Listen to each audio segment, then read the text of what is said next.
It's like nighttime again now? Yes. Divine intervention as I'm going to bed.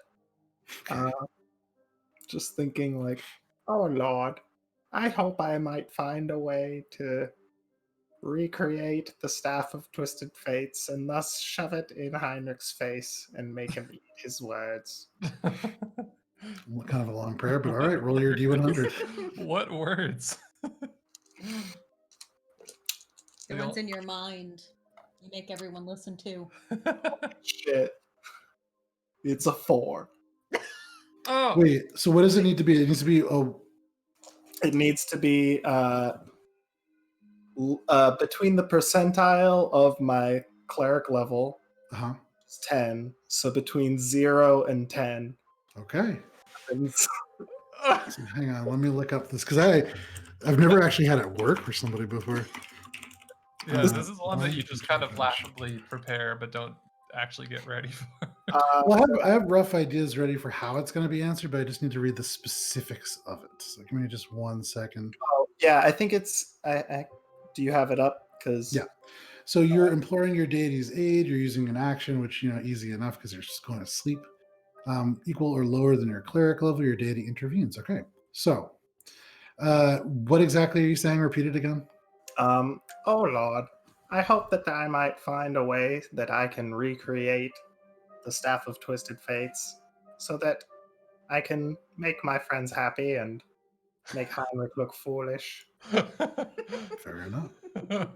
And Gunter, Okay, you subtle edit. make this prayer and you close your eyes, and the darkness of sleep overtakes you.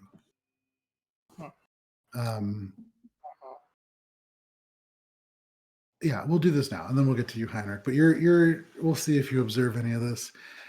Gunter, darkness overtakes you. The familiar peacefulness of sleep, uninterrupted by dragons breaking into your dreams or thoughts. And then, all of a sudden, within the darkness, you hear lightning. You hear thunder. And you open your eyes, realizing that they're closed, and you stand on an ocean. The water moving softly between your feet, and all at once begins to rain. You look up, you see clouds. You see the darkness of what must be a storm at night. You see no stars or no moonlight. Gunter, you look around this strange space. You've never been here. You've been to lots of oceans, but this is unfamiliar to you. And then suddenly in the distance, you can hear this loud clap of thunder that rolls across the horizon. What do you do?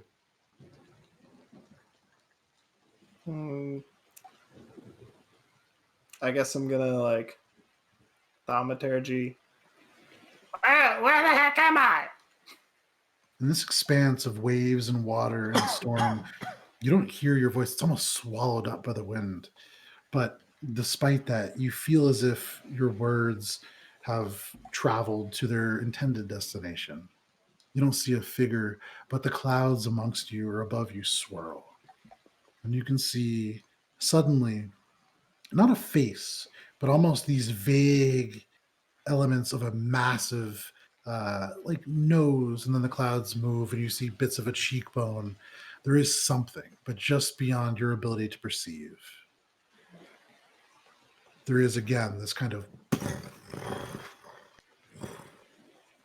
this thunder dies off in the distance. And suddenly, on the very distant horizon, you see land, and it's moving quickly. And all at once, it's over you. You feel ground beneath your feet as if your feet are dragging along at a lightning pace. You see this mountain streaking towards you before suddenly you collide with it. You go through and you are now traveling beneath the ground. You can feel earth and stone traveling past you at a alarming rate. And suddenly you emerge from the other side. You find yourself. Sorry, what? I was gonna say roll 100 d8s.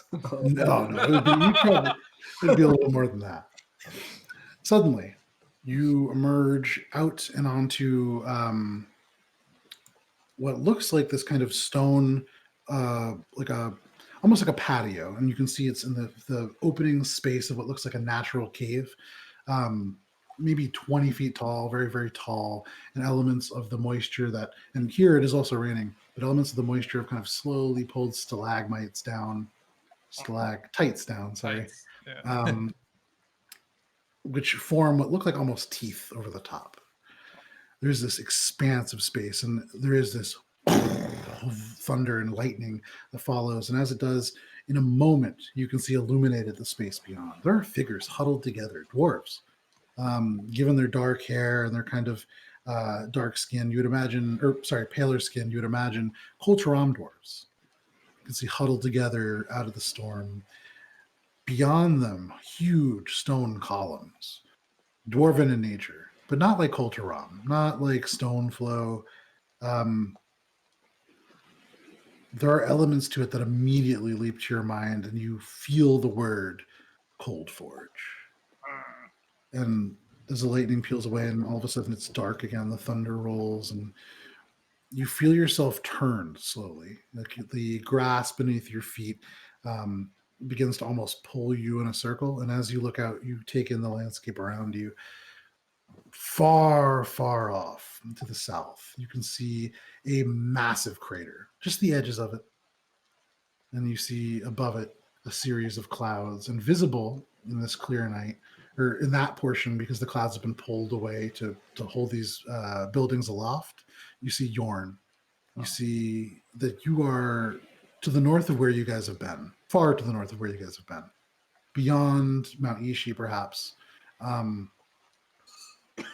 And for a moment in your mind, you can sort of get an idea as to where the Cold Forge is. It's about 5 days north of the Valley of Yagor. You see the mountain range come into view. You see landmarks that you could use to identify this place if you were to get close enough. The thunder rolls again, and suddenly it's as if this veil is slowly dropping over your vision.